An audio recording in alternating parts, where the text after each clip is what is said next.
Hello everyone, how you are doing well. So today in this tutorial I will show you how you can put one photo in your PowerPoint slide with a customized design. Let's go to insert, now go to shape, and on shape I choose this shape.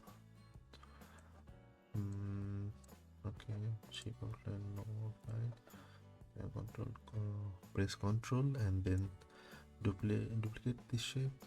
Okay, then duplicate it more.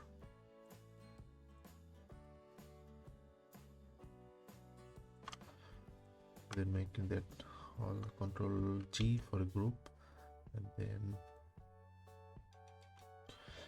go to shape format and shape field, take one photo, choose one photo and insert. That's it.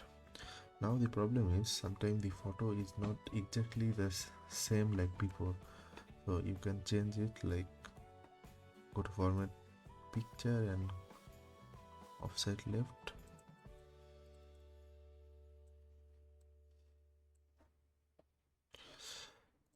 and you can change the background format also.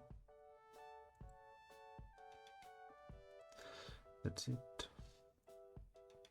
Thank you.